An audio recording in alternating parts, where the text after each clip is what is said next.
what's going on with the Boston Celtics. And it's interesting that Danny Ainge thought that making a move to get Evan Fournier was sort of like this message to the team of that's going to give them belief, like we believe in you and we're coming. Let's fix this problem. What's going on here? Brad Stevens could have ran away from this problem and gone to IU with boatloads of money and maybe just started over. But he wanted to stay as well. But then came this quote as we're trying to figure out what is wrong with the Celtics. Why are they in 7th? Why would they get blown out by the Pelicans? Why have that? They have just been this team like hovering 500 or below, which right now they're 23 and 24, now below 500 once again this late in the season. The addition of Evan Fournier. Okay, so right away, first impressions, not great. Was he 0 for 10 in his debut with the Celtics? Not a great start for a guy that they brought in for his shooting and his offense. But when talking about the addition of Fournier, who's a nice player, a good wing player, a guy that can bring you some offense. He was averaging 20 a game with Orlando. Kemba Walker said something that caught my attention, and I sent it to you last night. You and I both went back and forth on it. And, Chris, this is sort of one of those things that any athlete, you can hear it and what he says and then what he's really saying. So I'm curious of your take on this certainly as well. Kemba said of Evan Fournier that he will help us a lot. He adds, he has great passion for the game, which always is a boost, especially for us. What's he saying there? See, I feel like when somebody says that's a shot at leadership.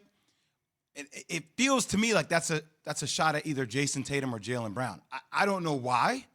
Jayson Tatum is playing really well. I mean, he had COVID this year. Jaylen Brown, a great two-way player. But like, are you saying it about your players? Are you saying it about your coach?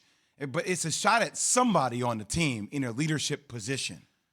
There's no doubt about that in my mind. Having passion for the game is good, especially when you say especially for us, you're suggesting that we need something like that. Yeah, almost like we don't have that in our locker room right now, which would lead you to believe either the leaders on the team aren't passionate or the coach is not allowing them to have a lot of fun in terms of the brand of basketball that they're playing. Either way, it's an issue. And so you're trying to figure out why can't they get this resolved, because when you look at the landscape of the Eastern Conference, there's no way that you can tell me the Boston Celtics belong where they belong. Like, we looked at this coming into this season. We said this should be a top 5 team in the East, no question, even with the question marks of Kemba Walker's health and whether or not he was going to be able to stay healthy.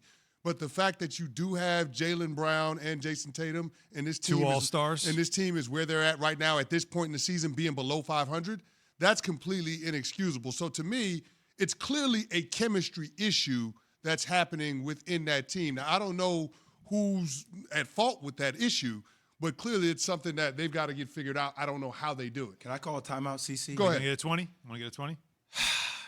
We've been talking about chemistry issues in Boston for a while now, haven't we? Yeah, but we didn't like the messenger and Kyrie Irving the last couple of years. Well, I go back to this, though.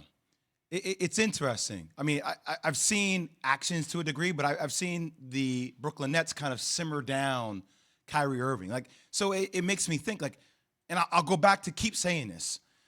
We end up blaming the players a ton, and I get that. The players deserve a lot of their responsibility. There's a lot of accountability there. And maybe Kemba Walker is actually talking to Kemba Walker because he's a leader on this team as well. But at the end of the day, the coach's job is to push the talent. The coach's job is to figure out who are the right pieces on our team with the general manager and Danny Ainge to say, who gives us the best chemistry here? So if we've been talking about chemistry issues for a while now, if we're saying that they are underperforming, CC, the way you just alluded to, I've been saying this for a while too, why do we keep blaming the players? Why do we always talk about the players? Like, when is there going to start to be accountability for Brad Stevens and Danny Ainge? And I'm not saying they need to be fired, but like, when does that start to shift there? It needs to. I do think, though, when you consider the volatility of that locker room has been, and you mentioned it, Kyrie Irving is the perfect example. It really started there, and they thought, get him out of here and everything will be great again. Has it been?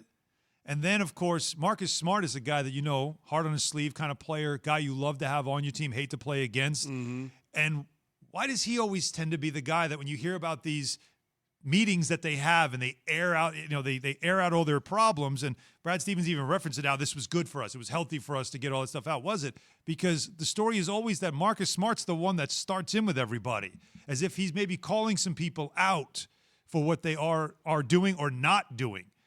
And then, again, a quote like that, and it might have been completely innocent by Kemba, but it's hard not to see it. And as I said, 20 years I'm a reporter. I've covered this league and other leagues as well. When you see little things like that, your spidey senses start tingling. Like, wait a minute, what is he saying there? And I think, again, the curiosity is, and I'm sure they'll discuss it more, those who cover the team, is what is he trying to say? Is there a problem in that locker room that they're almost screaming to say it, but they refuse to say it publicly? It's got to be coming out, and that's just one instance of it. Why are the Celtics where they are? It's not a talent issue. There's certainly something else there that they've got to figure out. Thanks for watching ESPN on YouTube. For live streaming sports and premium content, subscribe to ESPN Plus right now.